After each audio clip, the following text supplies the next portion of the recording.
स्वागत है आप सभी का। आपके साथ मैं हूं स्वप्निल। अगर कोई चीज किसी से छीन ली जाए तो उसका महत्व उस व्यक्ति को पता चलता है।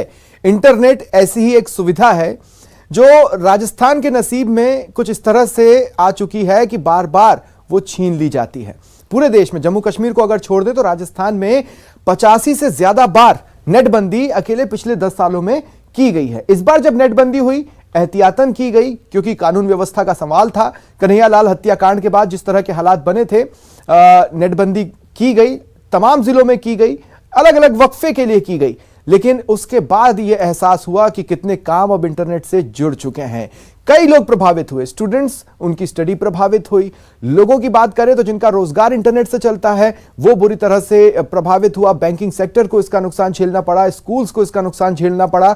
और किस तरह की परेशानियां आखिर नेटबंदी से राजस्थान वासियों को हुई है, आज उसी पर बात करेंगे। और साथ ही ये भी बात करेंगे कि लोगों का क्या सोचना है, क्या ये जरूरी कदम है, क्या इसकी मार, नेटबंदी की मार अगर बार बार पड़ी तो वो उसे झेल सकते हैं या फिर कोई और रास्ता खोजने का वक्त आ चुका है।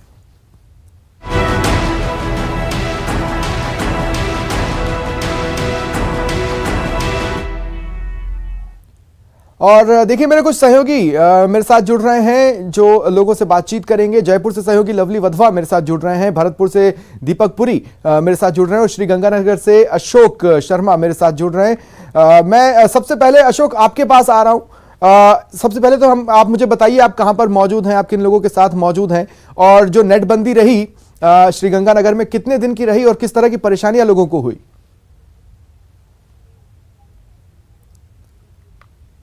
देखिए, जैसा अभी आपने जिक्र किया कि जम्मू कश्मीर के बाद यदि कहीं पर नेटबंदी हुई है तो प्रदेश में हुई है। और यदि बात करें श्री गंगानगर जिले की तो हाल ही में जिस तरह से उदयपुर हत्याकांड के बाद में 29 और 30 जून यानी 2 दिन के लिए नेटबंदी रही। और इससे पहले भी यदि हम बात करें तो फिर जो रीट भर्ती परीक्षा हुई थी 26 सितंबर 2021 को, उस दौरान भी नेटबंदी का सामना श्री गंगानगर वासियों को करना पड़ा। बेशक ये नेटबंदी थोड़ी ही समय के लिए थी, 29 और 30 48 घंटे की रही और 26 सितंबर को मात्र 24 घंटे की रही। लेकिन उसके बावजूद श्री गंगानगर वासी नेटबंदी से अच्छे खासे प्रभावी दिखे, क्योंकि कोरोना के बाद जो हमने देखा वो सबसे ज्यादा देखा कि स्टूडेंट्स जो थे वो डिजिटल प्लेटफॉर्म पर बहुत ज्यादा डिपेंडेंट हो गए थे। नेटबंदी की वजह से उनकी ऑनलाइन एजुकेशन सबसे ज्यादा प्रभावित हो रही थी। इसके साथ साथ जिनका काम नेट पर आधारित है, चाहे वो बैंकिंग सेक्टर हो, व्यापारी सेक्टर्स हो, या फिर एक आम उपभोक्ता जिसको 10 रुपए या 50 रुपए का ऑनलाइन ट्रांजैक्शन करना है, ऑनलाइन पेमेंट करना है, वो भी अच्छे खासे परेशान होते हुए दिखाई दिए स्वप्निल जी। इसके साथ साथ अभी कुछ देर पहले हमारी उन लोगों से भी बात हुई जो डिजिटल प्लेटफॉर्म पर फूड डिलीवरी का काम करते हैं। उन्होंने कहा कि 2 दिन जब नेटबंदी रही 29 और 30 जून को श्री गंगानगर में, तो उनका काम पूरी तरह से प्रभावित रहा, या यूं कहें कि उस दिन उनकी दिहाड़ी भी नहीं हो पाई। हमारे साथ श्री गंगानगर जिले के कुछ लोग मौजूद हैं। अभी हम एक ई-मित्र सेंटर पर मौजूद है जिनके पास हालांकि ब्रॉडबैंड कनेक्शन होता है, लेकिन उसके बावजूद कुछ स्टूडेंट्स हैं हमारे पास, उन लोगों से बात करने का प्रयास करते हैं। आप ये बताएं कि किस हद तक इंटरनेट बंद होता है तो कितना प्रभावित होते हैं आप एक स्टूडेंट होने के नाते? इंटरनेट बंद होता है तो स्टूडेंट को प्रॉब्लम तो आती है। एडमिट कार्ड निकालना होता है, पेमेंट का इश्यू होता है, किसी के पास पिक्स नहीं होती है, किसी को ट्रैक करना होता है, अपना सेंटर पे जाना होता है, तो इस तरह की बहुत सारी प्रॉब्लम आती है। कईयों के पास क्या है, end to end admit card जिनका किन्हीं का गुम हो जाता है उनके लिए प्रॉब्लम हो जाती है, उनके पास कुछ होता नहीं है तो बहुत आधार कार्ड डाउनलोड करना होता है, उसकी ओटीपी नहीं आती है नेट की वजह से, तो सबसे ज्यादा प्रॉब्लम स्टूडेंट को होती है।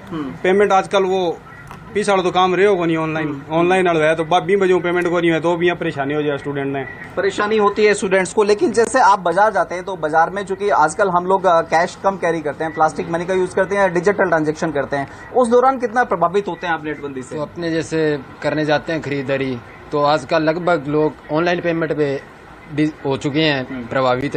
तो नेट बंद होता है तो अपने उससे ऑनलाइन पेमेंट नहीं कर सकते, कैश नहीं होता है, ऑनलाइन होता नहीं है, तो उससे आम आदमी खासा प्रभावित है। स्टूडेंट है तो उनकी एजुकेशन है, शिक्षा है, वो बहुत प्रभावित हुई है, क्योंकि उनका जो शेड्यूल है वो बहुत डिस्टर्ब होता है उसके कारण। तो नेटबंदी कहीं ना कहीं नुकसानदायक है। देखिए, कहीं ना कहीं नेटबंदी स्वप्निल जी वाकई काफी नुकसानदायक है। यदि आम उपभोक्ताओं की बात करें तो इन 48 घंटों के दौरान जो आम उपभोक्ता एक मंथली पैक परचेज करता है और उस मंथली पैक के दौरान वो भी जो भी उसका पर डे का कंजप्शन होता है, वो भी कंजप्शन जो उसका डाटा था वो कहीं ना कहीं लैप्स होता हुआ दिखाई देता है। तो निश्चित तौर पर उपभोक्ताओं को खासा नुकसान होता है। हमारे मैं आगे आऊंगा अशोक, आगे आऊंगा मैं आपके पास। मैं जयपुर का भी रुख कर लेता हूं, मेरे साथ लवली मेरे जुड़े हुए हैं। लवली, देखिए इस बार तो स्थिति यह थी, कानून व्यवस्था का सवाल था और बहुत सेंसिटिव इशू बना हुआ था और इसलिए नेटबंदी की गई। लेकिन लोगों का क्या मानना है, क्या बार बार यूं ही नेटबंदी की जा रही है? यानी कुछ बार ऐसा भी हुआ कि जब जरूरत नहीं थी तब भी, जैसे परीक्षा के दौरान आप कोई ठोस सिस्टम नहीं बना पाए जिसकी वजह से आप बार बार नेटबंदी कर देते हैं और उससे लोग प्रभावित होते हैं? लोग क्या कह रहे हैं?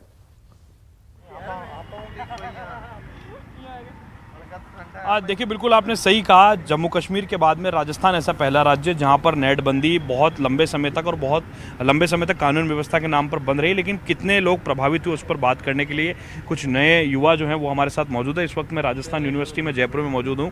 नेटबंदी होने से किस तरह का प्रभाव अब पड़ने लगा है, क्योंकि सब कुछ अब डिजिटल की ओर बढ़ने लगा है? देखो, नेट का जो बंद किया जाता है तो कहीं पे भी कोई ऐसी घटना हो जाती है कि उसके बाद में, जैसे वो पेपर लीक प्रकरण के मामले हो, लेकिन हालांकि अंकुश लगाने में तो कई हद तक वो कामयाब रहते हैं, लेकिन पूर्णतः उन पर अंकुश नहीं लग पाता। लेकिन नेट बंदी के कारण आप ये देखते हो कि बच्चा अगर कोई परीक्षा देने जा रहा है तो उसको मैप देखने में दिक्कत आती है, उसके पास में पैसे, अगर मान लो कि उसका पर्स गिर जाए, फिर कैसी भी एक टेक्निकल अपन समस्या समझते हैं तो पैसों की जो दिक्कत रहती है कि भाई हम ऑनलाइन ट्रांजैक्शन करके कर सकते हैं। कोई एडमिट कार्ड अगर भूल जाता है घर पे तो एडमिट कार्ड निकाल पाता है। ना जाने कितनी सारी ऐसी समस्याएं, चाहे वो भोजन से लेकर के आज कपड़े तक देखें हम, सुई से लेकर के चप्पल तक, और हवाई जहाज़ तक अगर एरोप्लेन की टिकट भी बुक करानी पड़ती है तो हम कहीं ना कहीं इंटरनेट का उपयोग करते हैं। लेकिन सबसे बड़ी समस्या ये आती है कि अगर इंटरनेट ही नहीं हो पाता तो एक तरफ ऐसे लगता है जैसे कोई पूरी दुनिया अब रुक चुकी है। वो एक कम्युनिकेशन होता है, वो कम्युनिकेशन गैप हो जाता है। तो जहाँ तक है, एक ऐसा अदर ऑप्शन चुनना चाहिए। जैसे कि मान लो कि अभी थोड़े दिन पहले हमने देखा कि कुछ ऐसी सुविधाएं होती है, जैसे एजुकेशन के बारे में एडमिट कार्ड वगैरह, और भी कोई ग्रीन एक लेबल की एक चीज़ें चला दे कि भाई फूड हो गया या फिर जो भी एसेंशियल आइटम हो गए, केवल उनको चालू रखे, और अन्य जैसे वो अगर आप सोशल मीडिया प्लेटफॉर्म्स बंद करना चाहते हो तो वो आप कर सकते हो। लेकिन जो जरूरत, आप बताइए कुछ कितना प्रभाव पड़ता है नेटबंदी होने पर, कितनी दिक्कतों का सामना करना पड़ता है? बिल्कुल बॉस, पहले तो सबसे पहले धन्यवाद न्यूज़ 18 को जिसने ये मुद्दा उठाया है, क्योंकि ये आम मुद्दा है, छात्रों से भी जुड़ा है और जो अवस्था है उनसे भी जुड़ा हुआ है। जो बच्चे रूम पे बैठ के पढ़ रहे हैं, जिनका नेट बंद हो जाता है, उसको बहुत समस्या होती है। इस टाइम जैसे कंपटीशन एग्जाम भी है, सिलेबस जो आया है वो उससे नहीं पढ़ पा रहे। इकोनॉमिक जो देते हैं, जो जैसे कि आप पर्टिकुलर जयपुर की बात करें तो बहुत नुकसान होता है इकोनॉमिक्स। आप डेमोक्रेसी कंट्री में रह रहे हैं, ठीक है, बट इस समस्या के समाधान नहीं हो सकता। इसके लिए सरकार को, प्रशासन को मजबूत करना पड़ेगा जिसकी वजह ये नेट बंद ना हो। अच्छा, नेट बंदी जो होने के कारण ये कहा जा रहा है कि अब सोशल मीडिया प्लेटफॉर्म को रोक दिया जाए, बाकी सेवाएं रही, उस पर क्या सोचते हैं आप? देखिए, ये चीज़ है, नेटबंदी हुई तो कोई कारणवश ही की गई थी, तो उस चीज़ के लाभ भी हैं और हानि भी है। पर ये चीज़ है कि आज के टाइम पे जो यूथ है, जो जनरेशन है, वो नेट पे इस तरीके से आधारित है कि वो नेट के बिना ऐसे हो गई है कि जैसे विकलांग।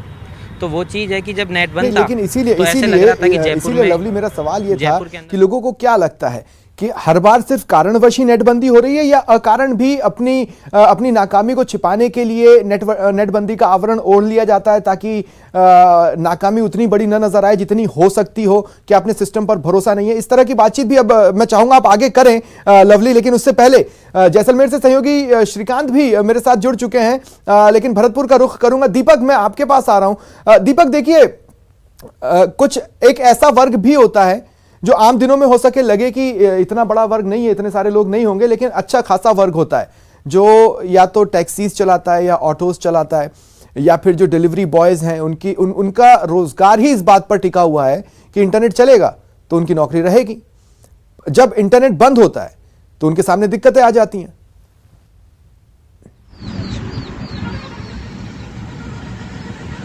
देखिए, बिल्कुल स्वप्निल, ऐसा जो वर्ग है वो सबसे ज़्यादा प्रताड़ित होता है जब इंटरनेट पाबंदी होती है, क्योंकि आजकल ग्रामीण इलाकों के जो लोग हैं वो ज़्यादातर फूड डिलीवरी हो या फिर जो सप्लाई है, जो ऑनलाइन बुक कराए जाते हैं, चाहे फ्लिपकार्ट हो चाहे कोई भी कंपनी हो, उनका जो सामान है उसे डिलीवर करने के लिए जाते हैं तो इंटरनेट यूज करते हैं। और ऐसे में अब भरतपुर की बात की जाए तो भरतपुर में 1 जून से और आज दिनांक तक 9 बार इंटरनेट पर पाबंदी लगाई गई है। 9 दिन तक लगातार इंटरनेट जो है वो बंद रहा था। सैनी आंदोलन के दौरान 5 दिन इंटरनेट पर पाबंदी लगाई गई थी और उसके बाद उदयपुर जो हत्याकांड हुआ था उसमें भी इंटरनेट बंद रहा था। ऐसे में इन लोगों का जो कहना है कि सबसे ज्यादा प्रताड़ित ये लोग होते हैं, और ऐसे में हमारे साथ ऐसे लोग हैं, ग्रामीण इलाकों से जुड़े हुए लोग हैं जो ऑनलाइन पढ़ाई भी करते हैं और ऐसे रोजगार भी करते हैं। इनसे जानेंगे आखिर इंटरनेट से क्या फर्क पड़ता है, क्या सबसे ज्यादा प्रताड़ित कौन होता है?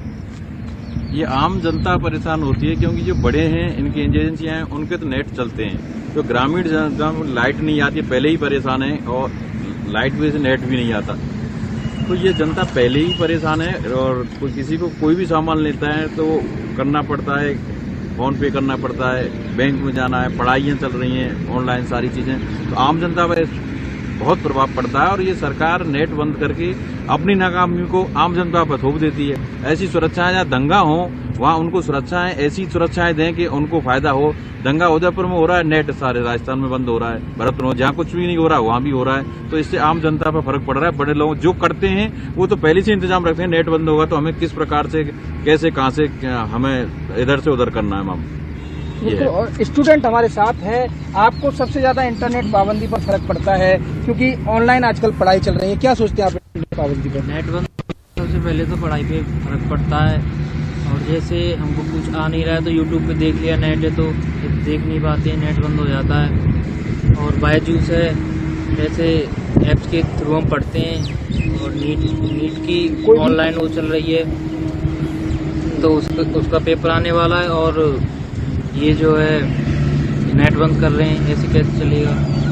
बिल्कुल, और भी लोग हमारे साथ हैं, स्वप्निल इनसे जानेंगे। देखिए, नेट बंद होता है, सबसे ज्यादा फर्क जो है वो आम लोगों पर पड़ता है। इसमें जो स्टूडेंट हैं वो एडमिट कार्ड निकलवाने जाते हैं, आप ट्रांजैक्शन करते हैं, दुकान से कोई भी सामान खरीदें, आजकल ऑनलाइन डिलीवरी का सिस्टम है, तो उस पर क्या फर्क पड़ता है? क्या सरकार को ये नेटबंदी का जो है वो समाधान है या फिर वैसे ही आम जनता को परेशान किया जाता है? देखिए, जनता को परेशान करना ही है। आज का टाइम ऐसा है कि अपन किसी भी फॉर्म को अप्लाई करेंगे तो उसमें नेट की आवश्यकता पड़ती है, और बिना नेट के कोई फॉर्म अप्लाई नहीं होता है। अब कई भर्तियां निकलती हैं, उनके फॉर्म नहीं अप्लाई हो पाते हैं, जिससे बच्चे रह जाते हैं। अब हमारी वीडियो का एग्जाम है, उसकी तैयारी ढंग से नहीं हो पाई क्योंकि बहुत दिन से नेट ऑफ चल रहा है। ठीक है दीपक, दीपक मैं आगे आपके पास आऊंगा। श्रीकांत के पास हम चलते हैं। तमाम वर्गों की बात कर रहे हैं तो अब हमें पर्यटकों की भी बात कर लेनी चाहिए क्योंकि राजस्थान में टूरिज्म एक बड़ा सेक्टर है।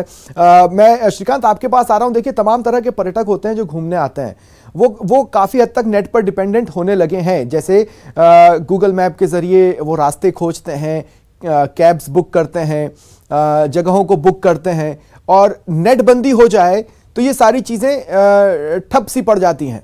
और इसी तरह जो टूरिज्म व्यवसाय से जुड़े लोग हैं उन पर भी इसकी मार इनडायरेक्टली पड़ने लग जाती है।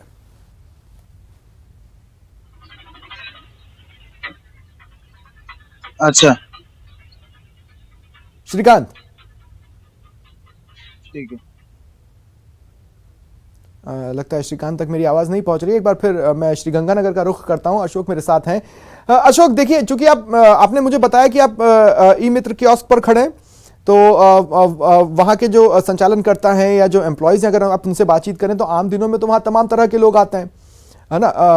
गरीब तबके से भी आते हैं, कृषि वाले भी आते हैं, उनको मदद की जरूरत होती है, लेकिन इंटरनेट बंद रहे तो दूर दूर से आए लोगों को वहां से खाली हाथ लौटना पड़ता है। तो किस किस तरह के काम लेकर आते हैं जो प्रभावित हो जाते हैं? बिल्कुल, हमारे साथ यहाँ एक ई-मित्र संचालक है विकास जी, हम उन्हीं से जानते हैं। जब नेट बंद होता है तो आम आदमी, खासतौर से जो स्टूडेंट तबका है, वो आप तक अप्रोच करता है, तो किस तरह की दिक्कतों का सामना आपको करना पड़ता है उस दौरान? बहुत सी दिक्कतें आती हैं। जैसे सबसे पहले तो एजुकेशन रिलेटेड में जो सभी लोग आजकल क्या कहते हैं, ऑनलाइन कोर्सेज लेते हैं। ऑनलाइन कोर्सेज में क्या है कि तैयारी का बाधित होती है ऐसे नेट से, लोगों को बहुत परेशानी होती है नेट से। मतलब आजकल हर कोई विद्यार्थी क्या है कि नेट से जुड़ा हुआ है, ऑनलाइन स्टडी करता है। अच्छा, देखा जाता है एग्जाम के दौरान नेट बंद की जाती है और उसी दौरान शायद नेट की सबसे ज्यादा बच्चों को जरूरत होती है। उनको जीपीएस लोकेटर की आवश्यकता होती है, उनको परमिशन लेटर का प्रिंट आउट लेना होता है, तो ये समस्याएं भी आती है। हाँ, बिल्कुल रहती है जी, बिल्कुल ये तो आती है। क्या कहते हैं परीक्षार्थी? परीक्षार्थी कहते हैं भी हम बहुत परेशान है, कईयों को सेंटर नहीं मिलता, बहुत सी मतलब एडमिट कार्ड नहीं निकलता। जो लोगों का मान लो एडमिट कार्ड निकालने होते हैं तो एडमिट कार्ड कईयों के पास वो SSOID वगैरह नहीं खुलती, ना ही वो ब्लूटूथ वो व्हाट्सएप नहीं कर पाते, बहुत सी समस्या होती है। बिल्कुल, इसके साथ साथ हमारे साथ एक स्टूडेंट भी हैं, स्वप्निल जी, हम उनसे बात करते हैं। आप एक स्टूडेंट होने के नाते आपको क्या लगता है नेटबंदी कितना परेशान करती है आपको? नेटबंदी हमको मतलब कि जो भी शिक्षा के क्षेत्र में एकेडमी ज्वाइन कर रखी है उसमें हमको बहुत दिक्कत आती है। बिल्कुल, जाहिर तौर पर डे टू डे वर्क्स जो एजुकेशन रिलेटेड रहते हैं वो प्रभावित होते हैं। जैसलमेर का रुख करते हैं सहयोगी श्रीकांत। अब मुझे बताया जा रहा है कि मेरे साथ कनेक्ट हो चुके हैं। श्रीकांत, मैं कह रहा था देखिए, पर्यटकों के सामने अपनी तरह की समस्याएं हैं। टिकट बुक्स करनी होती है, गूगल मैप के जरिए जगह जगह को खोजना होता है, कैब्स बुक करनी होती हैं, कई सारी बुकिंग्स करनी होती हैं, वो तमाम चीजें प्रभावित होती हैं और फिर वो उतनी अच्छी इमेज लेकर अपने घर की ओर प्रस्थान नहीं करते हैं जितनी अच्छी इमेज लेकर वो आमतौर पर राजस्थान से जा सकते हैं।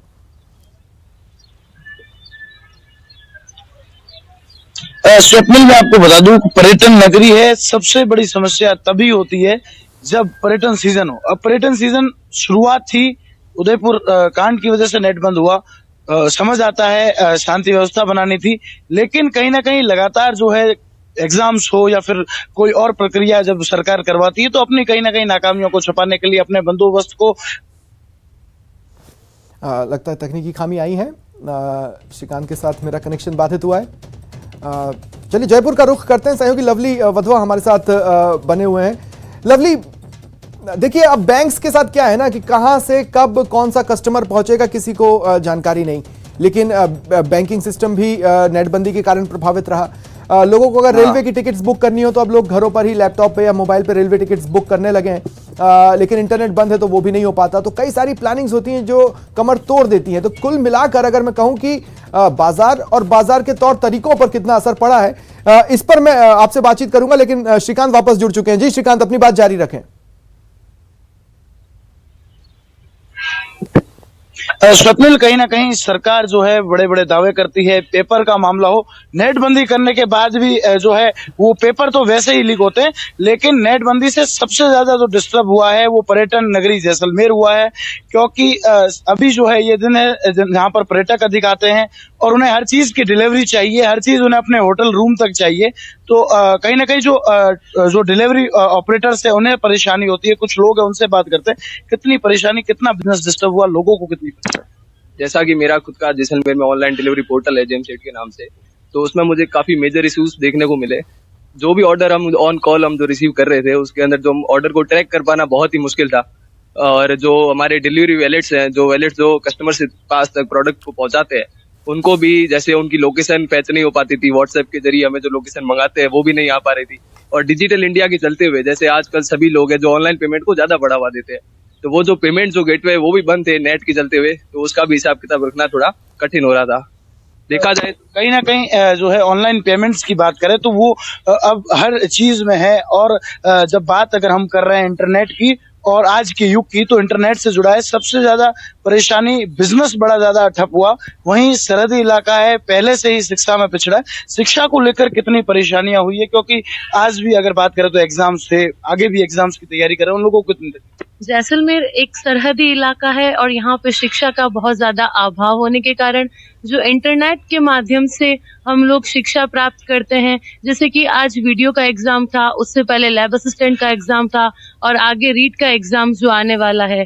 तो आजकल की जो शिक्षण संस्थाएं हैं वो खूब सारी टेस्ट सीरीज निकालती है, लाइव सॉल्यूशंस देती है और खूब सारे ऐसे मैटर्स होते हैं जो हम पूरा समरी में पढ़ सकते हैं। तो ये सब हम इंटरनेट के माध्यम से ही पढ़ सकते हैं। और जब नेट बंदी होती है तो इसका सबसे ज्यादा खामियाजा एक शिक्षार्थी को भुगतना पड़ता है और उसके साथ ही साथ खूब सारे बिजनेस को तो भुगतना पड़ता ही है।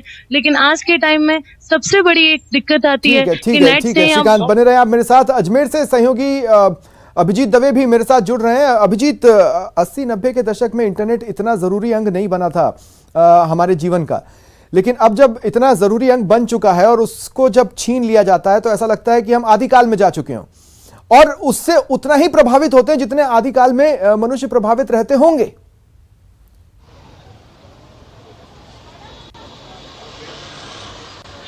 देखिए अपना स्वप्निल, आपने बिल्कुल सही कहा। खास तौर से अगर कोविड पीरियड की बात करेंगे तो कोविड के टाइम में डाटा का जो यूसेज है वो सबसे ज्यादा लोगों का बड़ा है। मतलब आप ये देखिएगा कि कुछ सालों पहले तक जब 1 GB डाटा पूरा दिन में खर्च नहीं हो रहा था, वहां आज एक दिन में 2 GB डाटा भी कम पड़ रहा है। लेकिन लगातार जो नेटबंदी हो रही है, देखिए नेटबंदी की शुरुआत प्रदेश में अगर बात की जाए तो RS एग्जाम 2016 जब कंडक्ट हुआ था उससे दौर से शुरू हुई थी, जब परीक्षा की संवेदनशीलता और नकल पर रोकथाम के जरिए ये उपाय निकाला गया कि क्यों ना नेटबंदी कर दी जाए। उसके बाद एक तरीके से परंपरा बन गई थी, जितनी भी बड़ी परीक्षाएं प्रदेश में होती रही हैं वहां पर नेट बंद किया गया है। 2-2 दिन के लिए नेट बंद हुआ है। लॉ एंड ऑर्डर के पॉइंट ऑफ व्यू से 3 दिन कंटिन्यूस जो है वो नेट बंद रहा है। इस नेट बंदी के चलते अजमेर की अगर हम बात करेंगे तो करीब 50 करोड़ से ज्यादा का कारोबार जो है वो प्रभावित हुआ है। छोटा जो कारोबारी है वो सबसे ज्यादा प्रभावित हुआ है, क्योंकि पिछले कुछ सालों में जिस तरीके से डिजिटल एक्सचेंज को अगर आप बातचीत कर पाए आसपास के लोगों से, आप देखेगा कि ऑनलाइन गेटवेज के QR कोड्स हैं वो लगे हुए रहते हैं।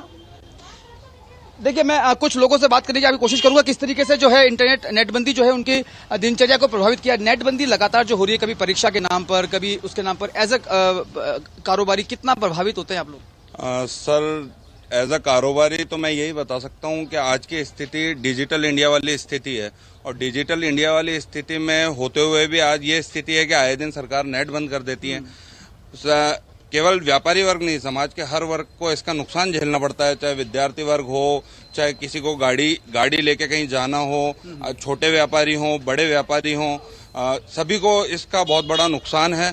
लगातार सरकार अपनी विफलताएं छुपाने के लिए नेटबंदी कर लेती है। उस नेटबंदी को इन्होंने अपना उपाय बना लिया है, जबकि ये उपाय प्रासंगिक नहीं है आज के दौर में, क्योंकि हम डिजिटल इंडिया के युग में जी रहे हैं। अब डिजिटल इंडिया के युग में जीते हुए आप रोज नेट बंद कर देंगे तो इसको कैसे प्रासंगिक ठहरा सकते हैं? और राज्य सरकार ने तो इसको अपना एक मनमाना रवैया बना लिया है। कुछ भी घटना हो, चाहे कहीं कोई दिक्कत हो, ये नेट बंद करके और अपना पल्ला झाड़ लेते हैं। आप बताइए किस तरह आपकी दिनचर्या प्रभावित होती है जब नेट? सारी दिनचर्या प्रभावित होती है। इससे तो कोई काम नहीं होता है, कोई बैंकिंग का काम नहीं होता है। कि बच्चे हैं जैसे हमारे पढ़ाई करते हैं, उनकी पढ़ाई प्रभावित होती है। आज मेरी बच्ची कंपनी में जॉब करती है, उसका 3 दिन नेट बंद होने से एक बार आप लोगों के पास और आना चाहता हूं, मेरे पास समय कम बचा है और इसलिए अभिजीत मैं आपको बीच में रोक रहा हूं। 1 मिनट के लिए मैं लवली आपके पास आ रहा हूं, 1 मिनट में आपको दे पाऊंगा। सवाल बहुत सिंपल है, छोटे लोगों के छोटे ट्रांजेक्शन, बड़े लोगों के बड़े ट्रांजेक्शन, ये लेकिन ये सब प्रभावित हो जाता है, रोजगार भी।